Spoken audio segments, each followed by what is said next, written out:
Gilberto, you kind of touched on this, and you as well, Walt. In terms of human capital, Brownsville's in this really weird, unique space, and it's not just Brownsville, but the Valley, in that we've got SpaceX needing X amount of engineers, X amount of civil engineers even, right? X amount of staff to do technical work.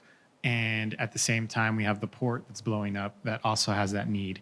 And I remember Ron Garza had mentioned that the rate at which the workforce need is expanding is at a pace that we really locally can't keep up with.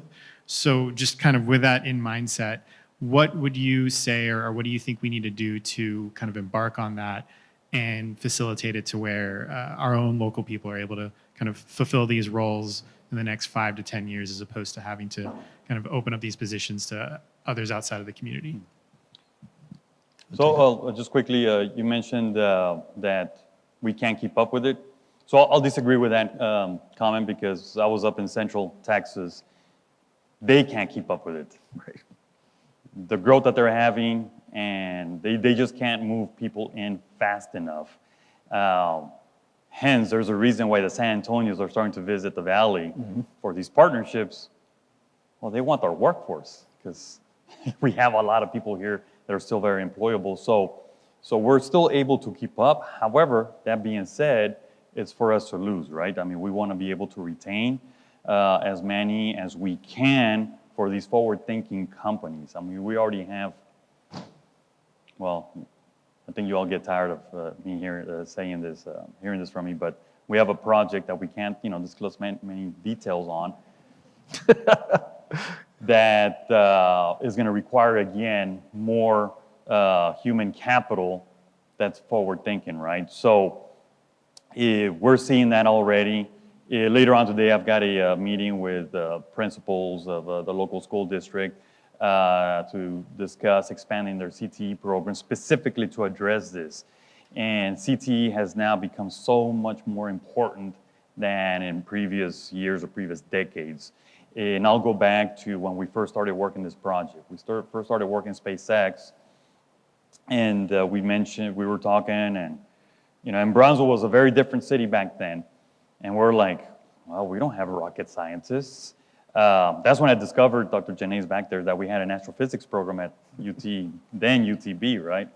So, but we're like, we don't have rocket scientists here. So what do we need to do to start developing that pipeline? And in talking to the SpaceXs of the world, they mentioned something that was very interesting, which today we take, today makes a lot of sense. Back then was like, what? They said, we need the best of the best of your students.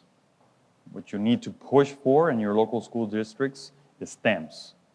We need STEMs, and when they graduate from high school, they need to be at a certain calculus level, something, so I don't remember. I'm not a mathematician.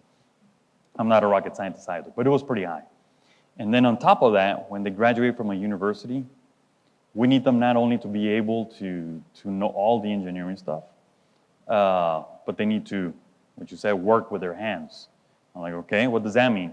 It's like, we would like for them to have at least a basic foundation to where we can grab them and teach them, because the people that work for us are just as capable, very fitting, this has happened this weekend in Vegas, they need to be at the caliber of to work in the pit crew of an F1 racing team. And if you're familiar with F1 racing, that's the best of the best of the best in the world when it comes to engineering, when it comes to machines, when it comes to high-speed racing, troubleshooting everything in a split second, and more. Because when they said, and when we launch vehicles into space, you want to talk about troubleshooting? There's a big rocket flying through the atmosphere into space, and we have to be able to troubleshoot everything like that. So that's what we need. So then that's when we started working with the school districts, the university, in trying to develop that pipeline. We have not been able to keep up. They're importing a lot of people, and that's not a bad thing. We're also working to develop a talent attraction program. Can you imagine that? Brownsville, Texas, the Rio Grande Valley, now actually working to recruit people into the valley. So that's, talk about coming a long way from, 10 years ago. I mean, so that's where we're at today.